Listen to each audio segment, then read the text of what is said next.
welcome everybody this morning. Some of you may not have been here, and it's great to have some new folks in the room. We've been very privileged to work with Peter Husey, as he has created over 3 decades his Congressional Breakfast National Security Series, and we host that program about once a month, and the rest are down at the Capitol Hill Club. And of course, Peter has started the Space Series with the Air Force Association Mitchell Institute. And we're very privileged. About once a quarter, we'll be hosting this particular breakfast. We also do about 70 to 90 programs a year on national security of a variety of topics. The Reserve Officers Association, of course, represents the Reserve Officers of America, but our Defense Education Forum tries to take a very strategic view of defense education, and we do about 2 programs a week. We just had Dr. Woodson in from DOD, Assistant Secretary for Health Affairs, a couple days ago. Next week, we've got a super program on the Quadrennial Defense Review, where we're bringing in probably the lead speaker from the 5 major think tanks in this town to do a little discussion of the QDR that was just released earlier in the week. So you're all welcome to that. That's on 14 March. It'll be down in our smaller conference room on the 4th floor. Very intimate setting, conversational. And check our website, www.roa.org, for information on that and sign up. Everything is free. With that, I'd like to introduce the person responsible for most of this, Peter Husey.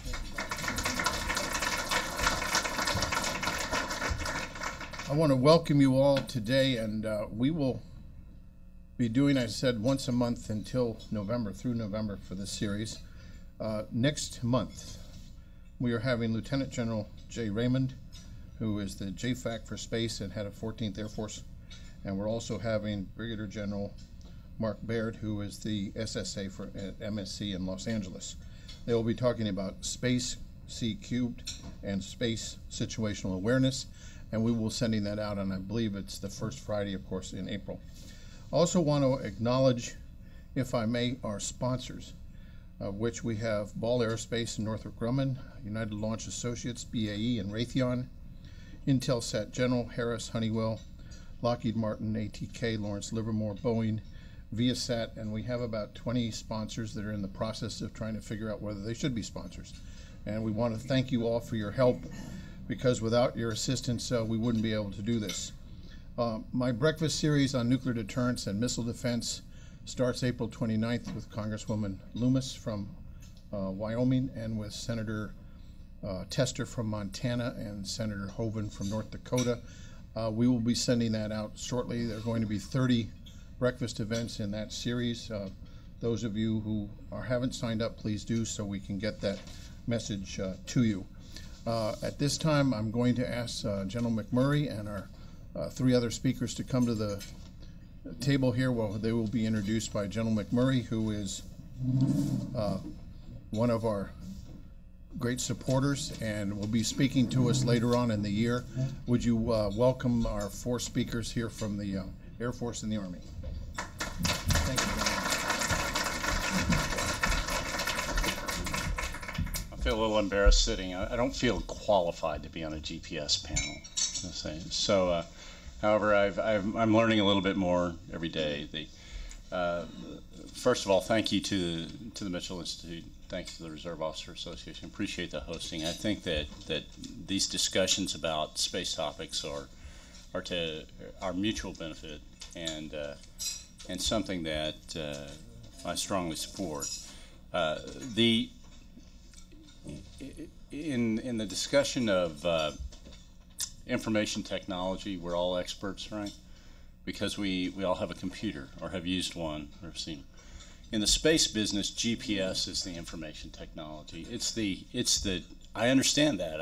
I get it. You know, I've used a GPS system, and I totally, I'm there, or I will be there, and it's going to tell me how to get there. What we're here today to talk about is a little bit about how that came about, how we make that system work as really a nationally sponsored global commodity. And I've got 3 experts to really give you the story. The first, actually, I'll start with Stormy Martin. Colonel Martin is in a position that indicates that issue of global and cross-agency importance of GPS. He's in our National Coordination Office, where he works the coordination of precision space-based navigation, timing, between the departments of Department of Transportation, Department of Defense, and then anywhere else in the government that we need that. Bill Cooley is the system program director. It's not a widely known, but it is a common fact that the global positioning system is run by the Air Force. Not everybody. If you ask everybody on the street, they wouldn't know that. You know? It is run as a program in the program management side of it by Bill Cooley and his organization out of Space and Missile Systems Center. He has a broad background, a couple of things that I noticed, a little time downrange in Afghanistan, and a PhD in engineering physics. So he can talk about how to lace up boots for field wear to how to design a better satellite system for us. Okay. Okay. Joe Martin is we have the Army here for a very good reason. When you look at the GPS system, I'm blanking on his office, so I'm going to just look. Joe Thomas, I'm sorry. Major Thomas is here because when we talk about GPS, the Air Force tends to want to get a little bit. I won't say. I wouldn't really say arrogant, but we get a little bit confident about our position in how GPS works. And what the Army is quick to remind us of is that their investment in GPS is huge. They are the guys that carry the user equipment. When you look at user equipment, their numbers are big. Their investment is huge, and it's a big part of their budget. And they're, while it's absolutely critical their warfighting capability, it's not bullets. It doesn't put fire itself on a target. And so they're very conscious of things that affect that investment in non fire and steel kind of things. And when we do things that we say, wow, this would be a really bright activity for the global positioning system, they're pretty smart to hold us accountable and say that aspect of it is really smart, but it's going to add $7.40 per unit, and that's going to cost me $1 billion.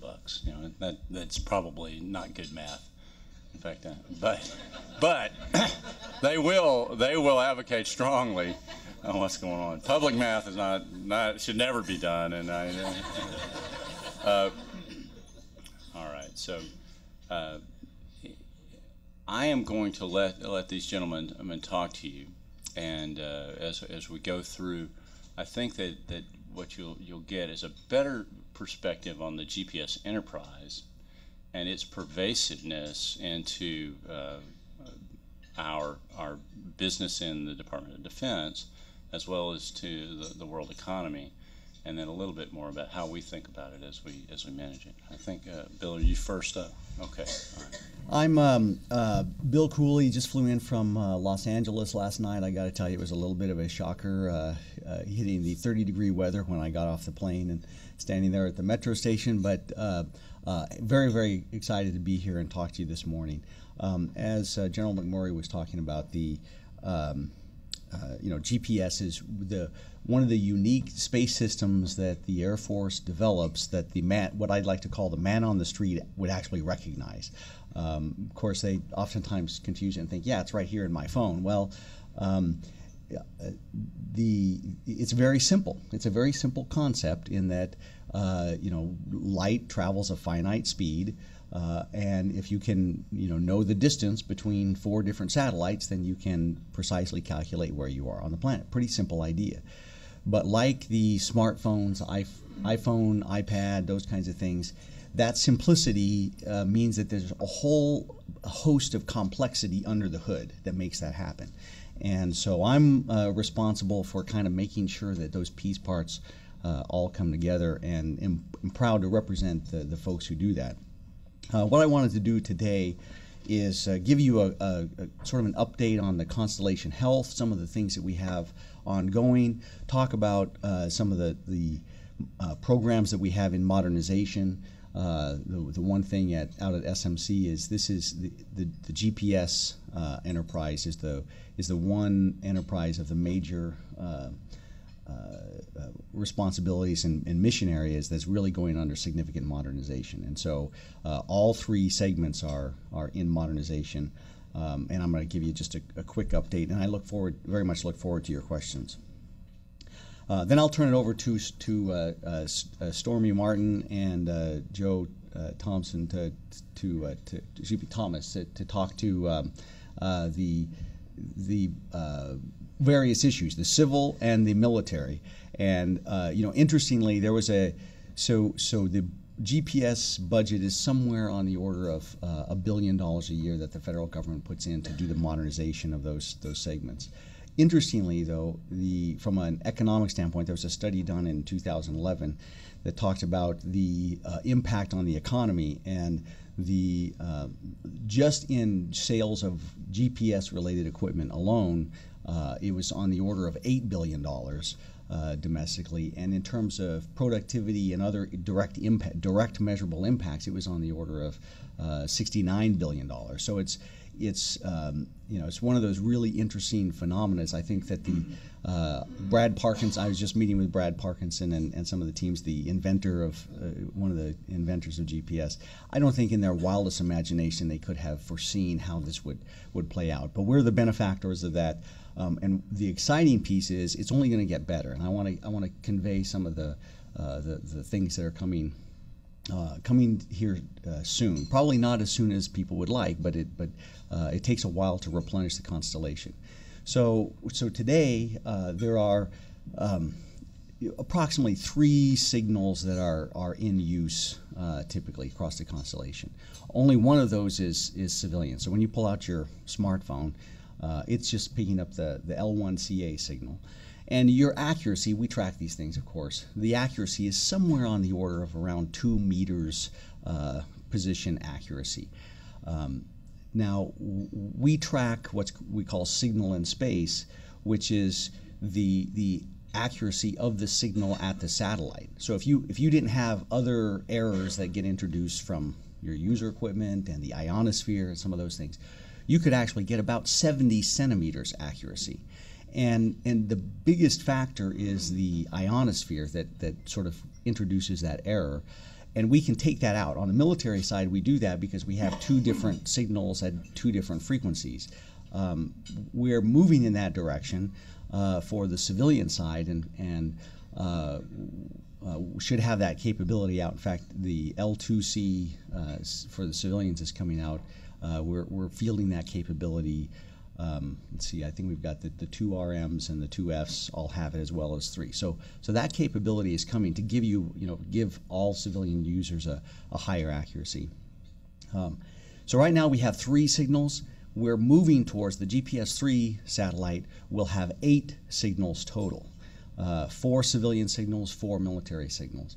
And so that's going to be a significant capability step up for both the civilian and military. So something to really look forward to as we build out the satellite. The other thing that is interesting about GPS is it is a large constellation. Right now we've got 36 satellites in the constellation. 31 of those are contributing to your navigation solution when you pull out your device. And the requirement is to have at least 24, in orbit. So you'd say, well, gee, you guys have a surplus of satellites. Why are we going out and buying more? Well, we have a fragile constellation, and we track this very, very closely relative to the health and well-being of all those satellites, because the oldest one is old enough to drink. And it's just over 23 years, and a significant portion of the constellation is getting pretty old. And you can say, well, gee, you guys are terrible estimators. Well, at least it's in a good direction in terms of keeping these satellites healthy. The problem is satellites have been described as in some sense, they're kind of like us in that, eventually they're going to die. And, the radiation environment, all those kinds of things, we just don't know when. So the fact that we're getting, extended life is great. It means we have a robust constellation, but there still is a very clear need to replenish it. And so we're in the process of doing that. So let me talk about just a couple things with respect to the current constellation. So you may have seen in the press, we modified the way we're doing batteries, extended some life. You think, well, that's pretty minor kind of change, but the ramifications are pretty large across the enterprise, because when you're talking about extending the life of all of the 2Rs and 2RM satellites, of which there are about 20, that's like it's a total of about 27 years of satellite life, on orbit that we expect to get. If you translate that into dollars, that comes out somewhere around, I think, 700 million. I had the guys do some calculations, but don't. Yeah, I know, more math in public, which is dangerous. But nonetheless, it's a really significant impact to the constellation, is that we're getting some additional life out of that. And it's also good because we're having some challenges getting the next generation fielded, and I'll talk about that here in just a minute. So the other piece is that the new satellites that we're just launching, you may have seen, let's see, was it last week? It was the 20th of February. So 2 weeks ago, we launched the 5th of the Boeing 2F satellites on orbit. It was a beautiful launch. I was fortunate to be down there for it. Went off perfectly. And it's operating, doing exactly what we expected on orbit. So 5 of a total of 12 2F satellites that have been built. So we're really excited about getting that capability up on orbit. That has a total of 7 signals, and then we're getting the 8th one with the GPS-3. So exciting news in terms of the constellation, replenishing the constellation. Also watch for upcoming launches, because this is going to be one of the busiest years that we have seen in GPS for a couple of decades. We had to go back to about the mid-1990s when we launched 4 GPS satellites in a single year. So we're looking at launching 4 of the 2F satellites this year. So it's really going to be exciting to get those satellites on orbit. Okay, let me talk about the modernization programs here for just a second. So starting with the space segment, GPS-3 is in development with Lockheed Martin. The piece that we are watching most closely, as you probably heard, is the navigation payload, which is under development by Excelis. We are, as a result, we slipped the delivery approximately 2 years because it's taking us some additional time to work through issues there.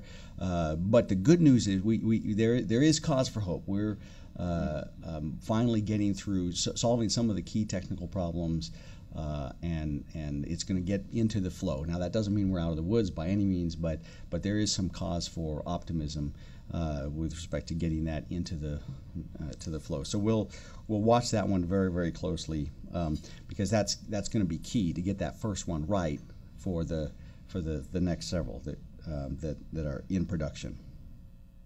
The bus is on track. We're going to be looking at probably delivering that in the either late calendar year 15 or early calendar year 16 to deliver that, and then launch it hopefully in the calendar year 16, and that becomes a launch manifest issue. So we don't know exactly when that's going to be, but that's our target date at this point, assuming we get the payload delivered.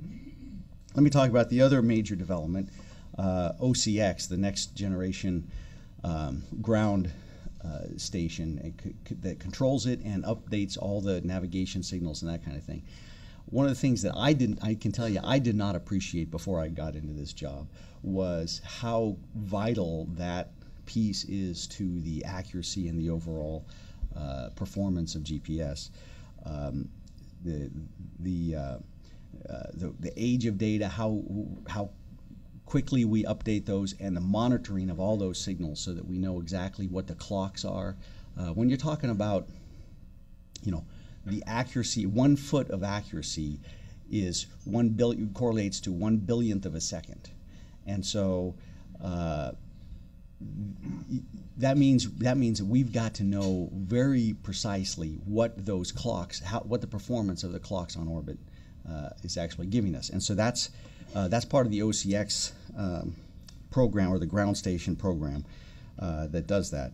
So we're in the process of modernizing the ground segment. There are some real, software programs are always a challenge. It's been my experience, and I've had the misfortune of actually having to work on software programs in the past, and it's really a challenge to get through that. You don't know where you are until you get through some of the key tests, and so we have a key test coming up later in the summer, early fall, that should give us a really good idea of where we stand on that. Again, we're optimistic, but we'll wait and see how that plays out. Let me talk about one of the most exciting pieces to piggyback on General McMurry's comments on user equipment is the MGUE program, Modernized GPS User Equipment program.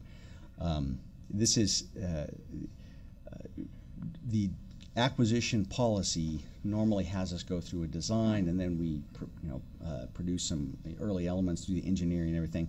Well, in this particular case, we've spent a lot of time and money with industry to reduce risk, to reduce technical risk, and get some prototypes. And industry has done some phenomenal things in terms of getting capability, showing us that they can already build many of these devices. So we have been in dialogue with Mr. Kendall and the acquisition approval authorities, and we're in the process of altering our strategy that will enable us to get capability out faster and let industry do what they do best, which is innovate and produce.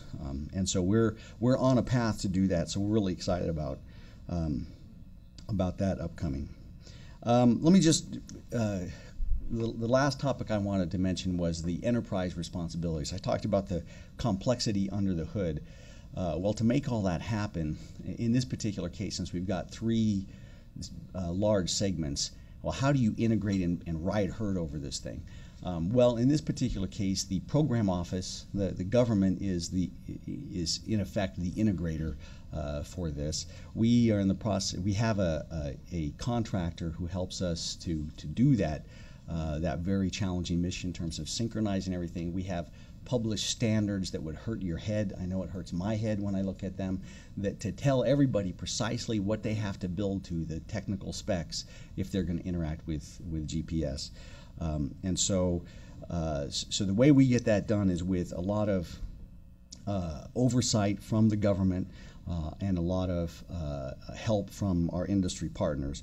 And that is an enormous feat in terms of breaking out all those requirements. There's some 7,000 requirements that we track to make sure that the entire system works. So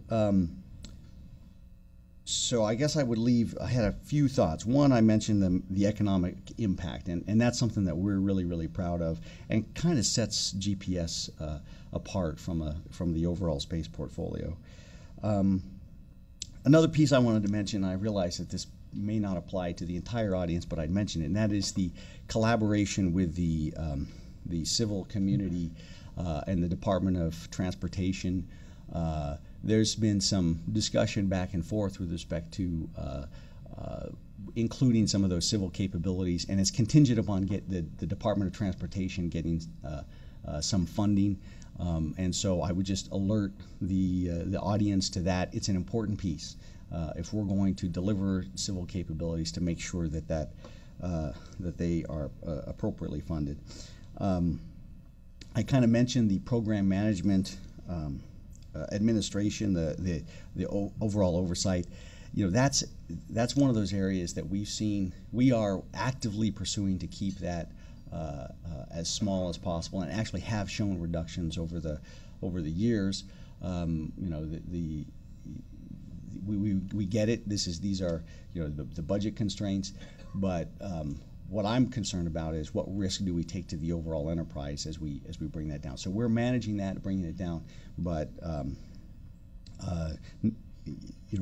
it's been marked in the past, and we certainly are hopeful and optimistic that you have that you keep a close eye on that, because it really is key to the overall success of the operation. The last thing I wanted to mention, and I'll get off the stage here, sir, is the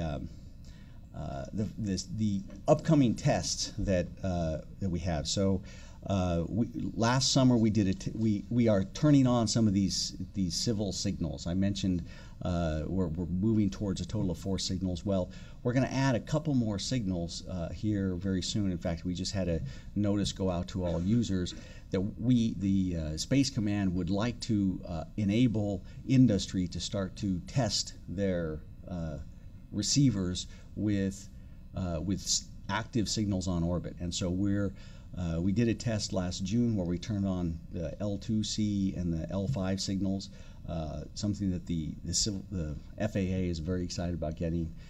But in order to sort of lead turn and give industry an opportunity to start building those, we're looking to turn those on starting as early as April sometime, and improving those signals as we go forward. We've been working with the Department of Transportation, FAA. So it's an exciting opportunity. It's earlier than we thought, but we saw this opportunity, and General Shelton wanted to do that because he recognizes how important it is to get that capability out as soon as possible. So something to look forward to. We're really excited about the new capabilities we're going to be delivering and seeing where GPS goes in the future. And with that, I look forward to your questions. Thanks.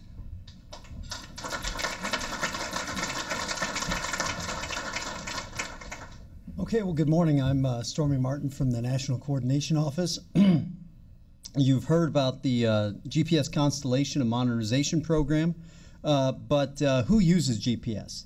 And the answer today, as you probably know better than I do, is practically everybody, from farmers to fishermen to firefighters, from precision agriculture to surveying, from E911 to oil exploration and telecommunications.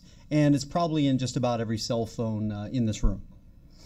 And this is not just in America. In fact, estimates suggest that there may be as many as 2 billion GPS receivers around the planet. 2 billion, with a B. Recognizing that the growing use of GPS back in the day, the White House published a national policy on space-based positioning, navigation, and timing in 2004 to help guide space-based PNT programs and activities across the federal government. And that policy created the Executive Committee, or XCOM, to help manage those PNT services. Now, the XCOM is co-chaired by the Deputy Secretary of Defense and the Deputy Secretary of Transportation.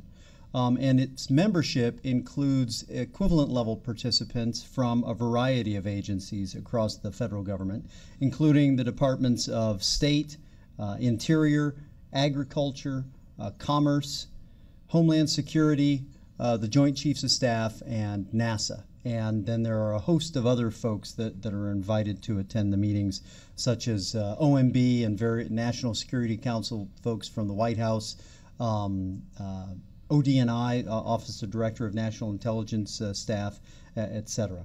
Now, the National Coordination Office, where I work, we basically function as the executive secretariat for the XCOM and help them coordinate and resolve issues that impact more than a single department or agency related to GPS.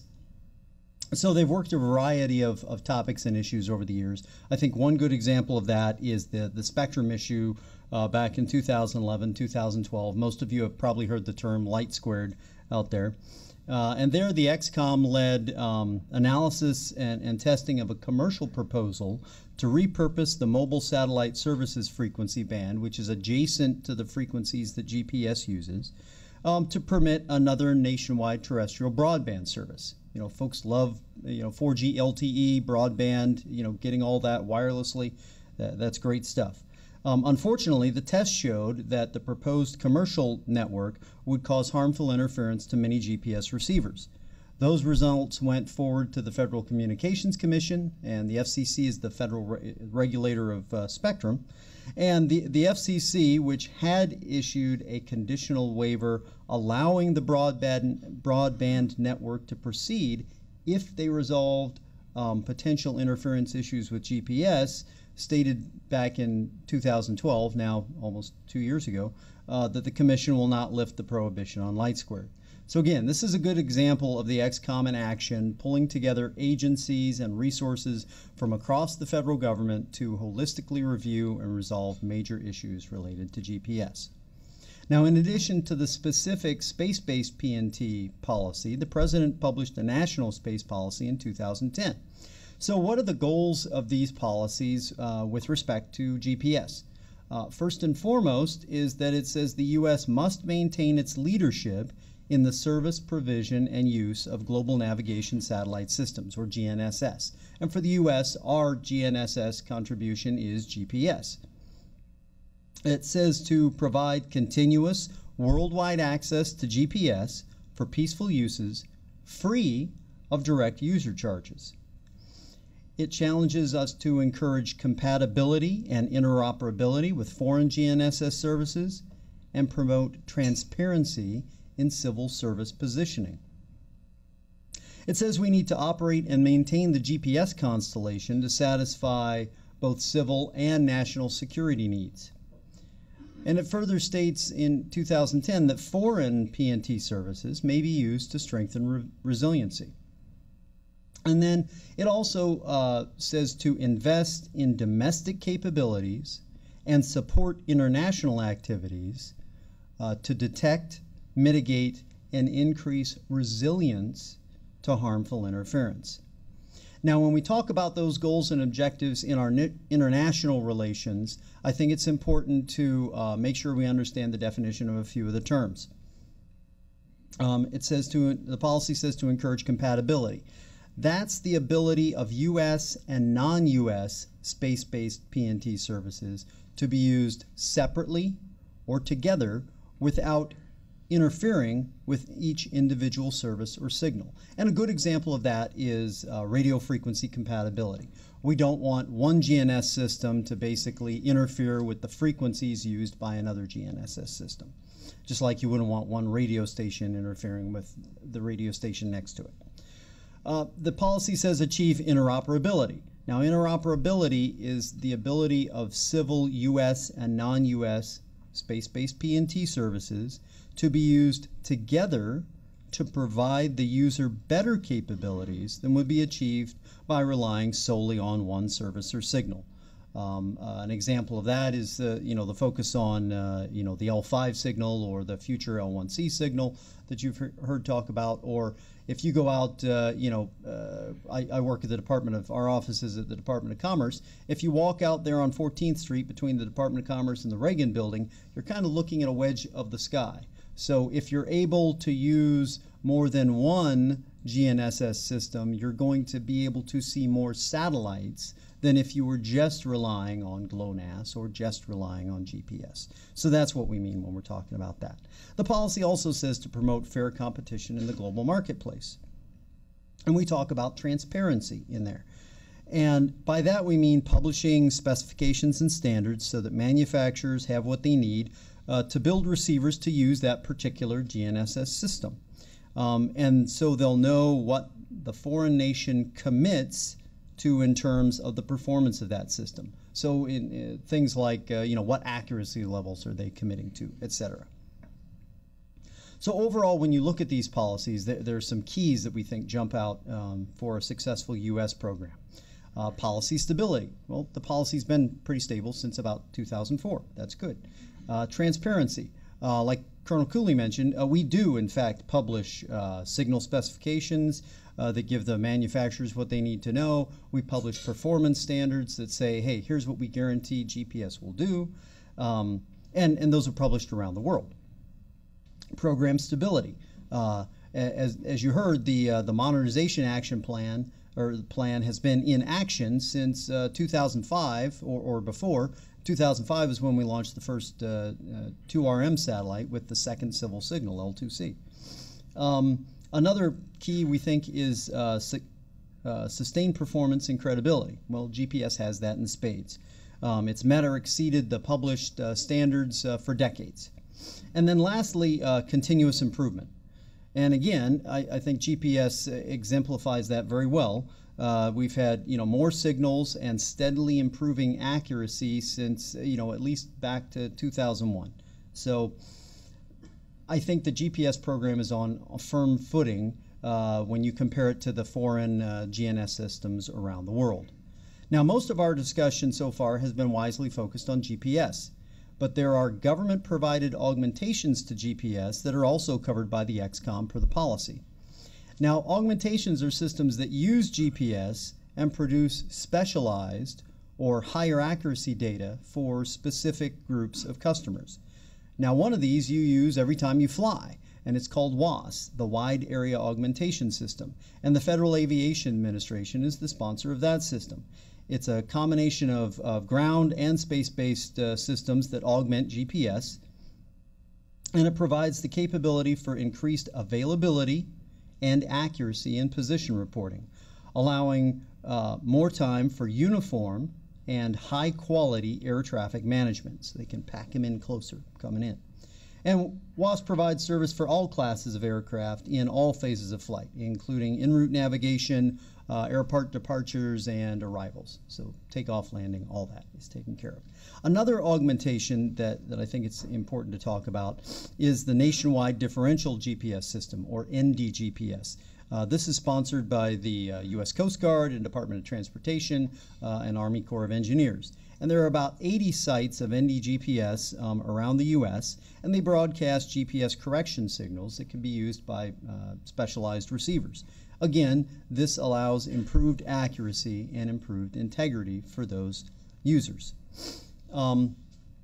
Now, you may recall that there was a joint U.S. Coast Guard and Department of Transportation Federal Register notice last year in April that talked about an assessment of the future of NDGPS. The assessment was driven by a host of factors, from policy to budget to technology. It asked folks how NDGPS is currently used and impact and alternatives if NDGPS might be discontinued. And they've received comments since then, and they are now in the process of identifying and assessing alternatives. And those alternatives kind of run the gamut from continuing NDGPS to partially decommission the system, transferring ownership, some hybrid combination of any of those things. And the decision timeline is really no earlier than summer of this year. In the meantime, they're going to continue uninterrupted NDGPS service to users as currently provided until they reach that future decision point. And this FRN process thus allows public and user community information and involvement in the actual decision process. The last augmentation system that I want to briefly talk to you about is the National Continuously Operating Reference Station, or CORS. And that's sponsored by the National Oceanic and Atmospheric Administration, or NOAA. There are in excess of 1,900 sites of CORS around the country, operated by over 200 academic institutions. And these sites enable highly accurate 3D positioning and are used in a host of applications, but a lot of them are scientific, such as tracking tectonic plate movements and things like this. So there are augmentations beyond just GPS that the XCOM deals with. The NCO, in addition to being the executive secretariat for the XCOM, we're also charged to promote GPS and augmentations at federal, state, local, private sector, and international events, so stuff like this. We run the gps.gov website, which is an official public resource for U.S. government information about GPS and related topics. We've produced an educational poster that talks about how GPS works and have distributed over 22,000 of those so far to educators around the country, really targeting them at STEM students, science, technology, engineering, and math. And we have copies here today, I think downstairs, available, so when you go, don't forget to grab a copy of the poster. And we produce other outreach projects like a quarterly newsletter that goes out to congressional staffers and press. And again, I think the latest edition is available, hard copy down there for you to pick up if you want. So in summary, the U.S. supports free access to civilian GNSS signals and all necessary public domain documentation. We operate GPS.gov as the official resource for U.S. government information about GPS and related topics. GPS remains a critical component of the global information infrastructure and is compatible with other satellite navigation systems and interoperable down at the user level. It's guided at the national level as a multi-use asset, and it's acquired and operated by the United States Air Force on behalf of the U.S. government. The U.S. policy promotes open competition and market growth for commercial GNSS. And overall, GPS continues to provide consistent, predictable, and dependable performance. Truly the gold standard among GNSS systems. So thank you very much for your time, and I look forward to hearing the questions in the session later.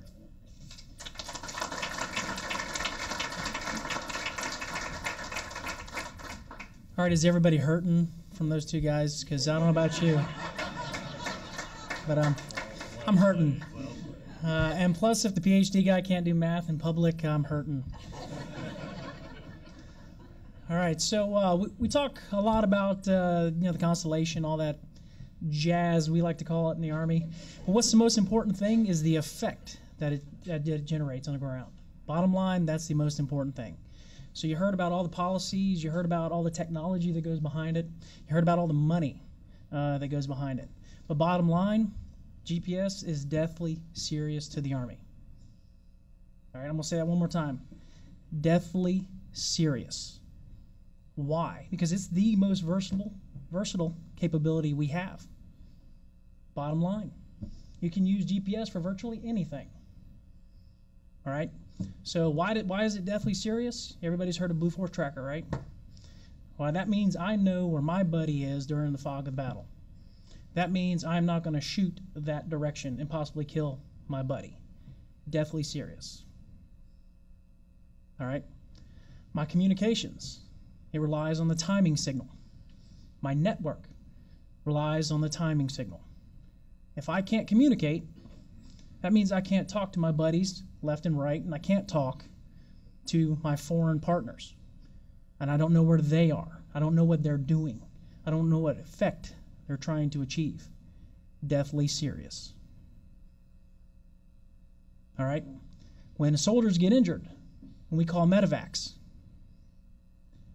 what do we call on? We need that. We rely on the communications architecture. We need that timing signal. Deathly serious. All right, so one thing I would like to do, and you'll never hear me ever say this ever again, is thank you, Air Force.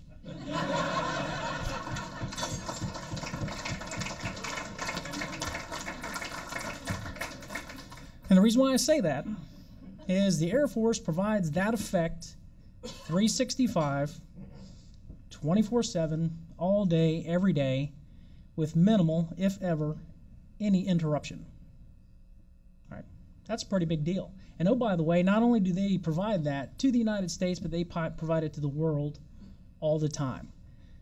All right, that's one service within the entire Department of the Defense, all right, that is tasked with providing this capability, this deathly serious capability, to the globe all the time.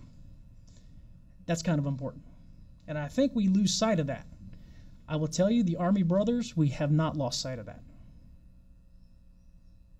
All right, and we know here in the near future, when we start, wearing all these cool combat Google glasses and all this other business, what's the backbone? The backbone is, where am I? Can I talk?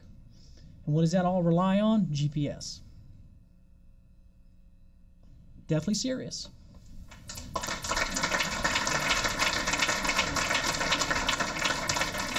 All right, so we're gonna open the floor for questions. Just to kind of prime that, I've learned a few things. First is you're supposed to stand at the podium when you. Second is don't do public math.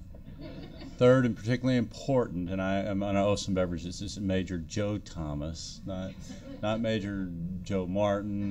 So I've got to get that right. But I think his words are well taken. And hua. I mean, that's tremendous stuff. There's a few little technical things we've learned. 31 satellites, $69 billion, 24/7, worldwide, monitoring constantly. So I'm sure we've covered it all, but there might be a question out there. So if you've got a question, bring it up, and we'll let the pro from Dover answer it, and it probably won't be me. Whoever's got the mic, okay. All right. Thanks, gentlemen. Margaret Polsky, George Mason University. Thanks for a rousing way to start the morning. In some senses, you mentioned some of this. I wonder if you could push out a little further. What kind of dependencies, interdependencies, and competition issues are there with respect to the GPS enterprise and other enterprises in space, either satellite or other kinds of things? Is this hot? Okay. I assume you're talking about the other GNSS, the Galileo, and some of these other things. Actually, Colonel Martin kind of touched on that. And this is when I talked about some of those enterprise responsibilities. There's nobody else in the government that really does that. So a lot of, the program office engineers get pulled into those conversations, usually led by the State Department, when we're talking with whether it's Galileo or the other systems that are out there. The Russian GLONASS system, and the Chinese are working on their system Compass, and there are others. So your question is, how do we make sure that how do we interface with those organizations? Well, I think Colonel Martin kind of mentioned this, that it's the ensuring compatibility and non-interference.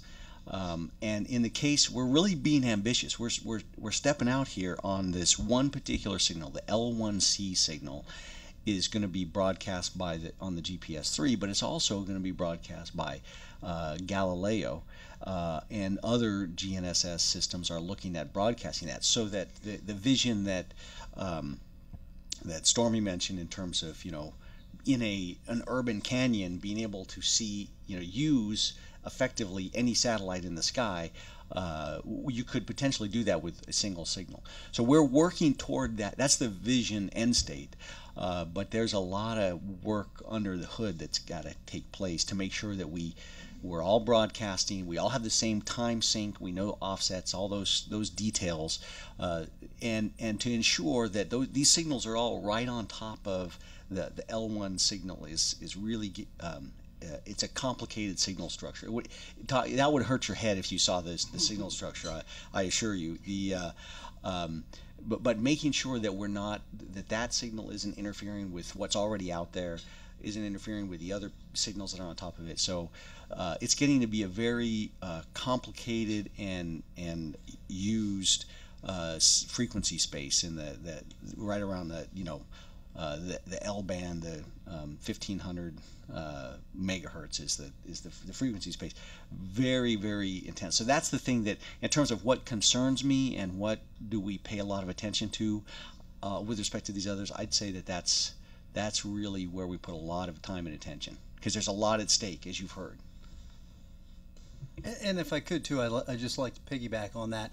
If you look out in the user community, beyond just the military users, the receiver universe, I think, is well down that road already. You'll hear a lot of talk about the future GNSS universe, and the receivers, I think, really, they're already there. If anyone has an iPhone 4S or an iPhone 5, okay, you already have in your hands something that has a combination GPS and GLONASS chip. It uses Wi-Fi when it grabs it. It uses cell phone triangulation. It's a multi-frequency navigation device already there, 200 plus million of them already, filtering around the planet. So I think we're already there. So this is not there are a lot of concerns of how to get there in an organized fashion, but there's a real pull I think, from the marketplace to get us down that path.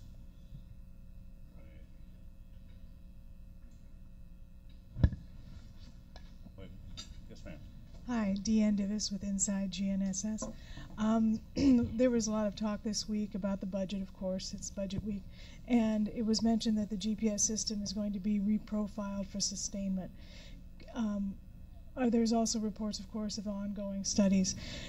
Could you please say whether or not the constellation will be maintained at 31 satellites, or because it's not required to be at 31?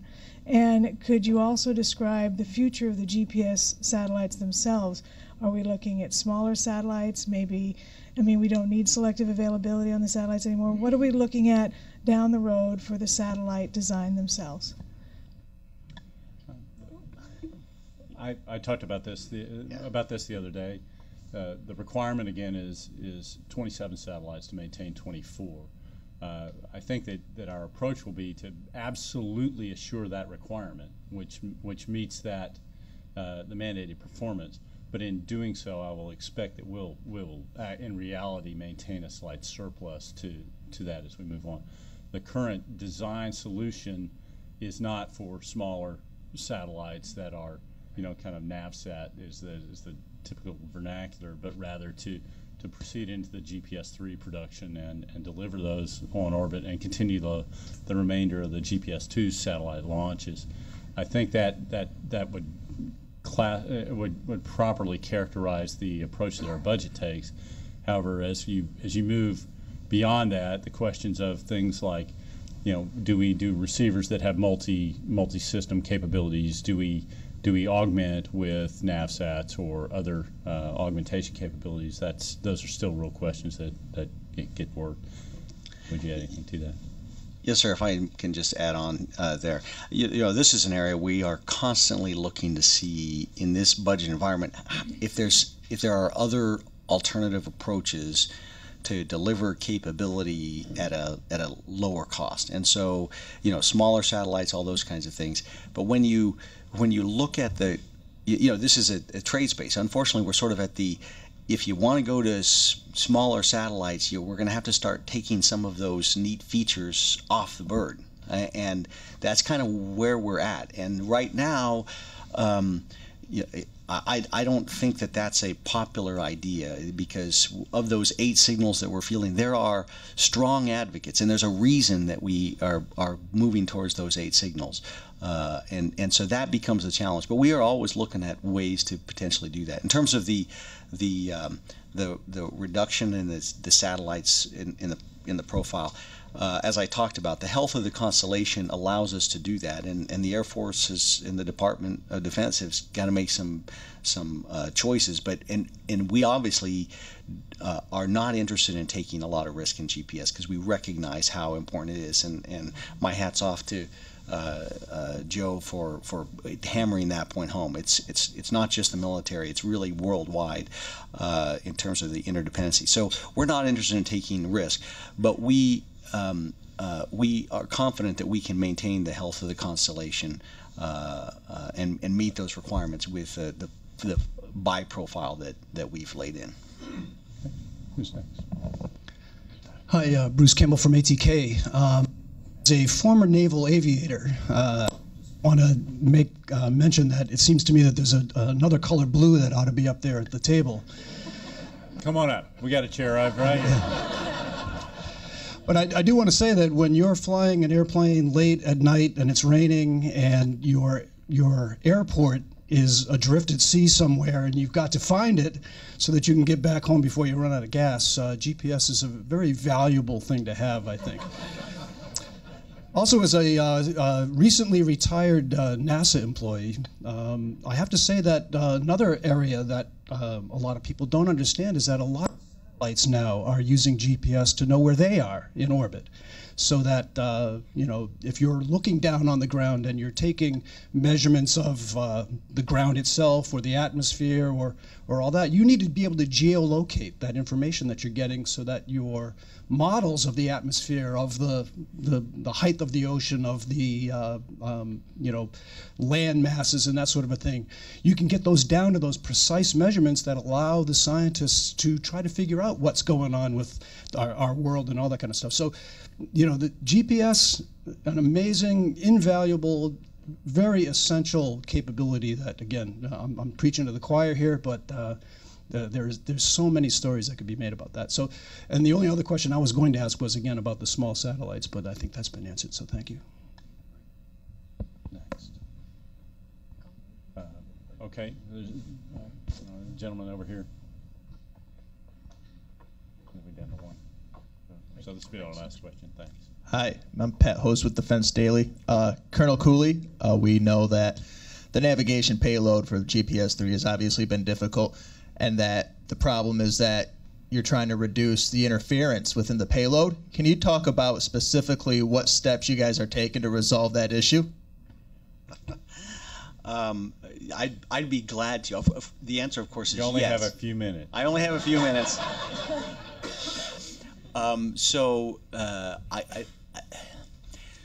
There's 8 signals. In order to keep the timing and everything synchronized, there's one critical box that all these signals will be generated, and that's the real challenge. So what are we doing about it? Well, to ensure that there's no RF interference amongst these various signals, which is really the crux of the challenge, there's a whole bunch of techniques that you can use. One of those is you can put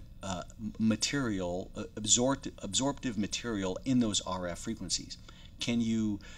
Is that going to be enough? Well, we've been working with that. Another alternative is to redesign some of the boards that are generating these things, and we're looking at that.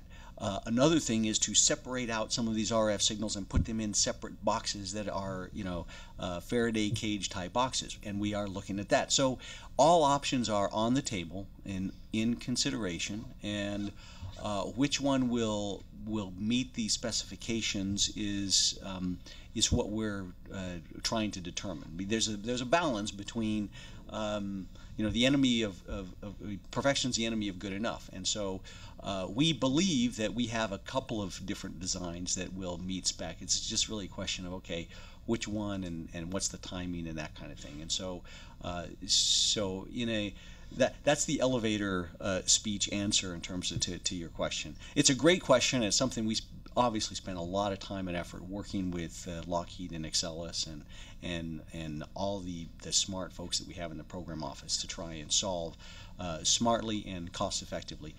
The end of the day, though, we want a design that is repeatable and producible, because it's not just this first one; it's all the rest of them that we're going to be putting on orbit. And the design life, I really didn't talk about this, but it's a big deal, as is evidenced from the life of the current satellites. So the 2Fs are a design life of 12 years, which is terrific. The GPS-3 is a design life of 15 years, and so that's a real challenge to get 15 years in that harsh environment. We hope that we're going to design that they'll last much longer, and we'll get satellites that can vote and drink and all of those kinds of things. But so that's the end state solution. That's what our sight is set on, is making sure that we get a design that's going to meet spec and be producible for the long haul. Let me conclude with a few remarks. I'd like to thank Richard Booth and Robert Fiedler from ROA, who are one of our affiliate sponsors of our seminar series. Thank you both for your extraordinary work. I also would like to introduce you to Kathleen Ryan, is my partner who dreamed up this idea almost a year ago. I want to thank her for all of her help, and also mention that I have a number of colleagues at AFA without which this doesn't work. One is my friend Doug Berkey, who is the staff director of the Mitchell Institute, Matthew Verzati, who handles legislative affairs and congressional affairs, but also has been really helpful in putting this together, Mary Ellen, who is here, who is also now part of the Mitchell Institute, and our colleague and official from AFA, Chet Curris. And also want to make a note that the video of this is going to be posted on the Marshall Institute site, which has agreed to provide this service free of charge, and my dear friend Jeff Keeter, who is president of the Marshall Institute, has agreed to do that as an affiliate sponsor of our series, and that will be posted on his website, and we'll work to see whether it can be posted elsewhere. And also wanted to say a special thank you to Maureen from the House Appropriations Committee. Thank you for coming over and joining us.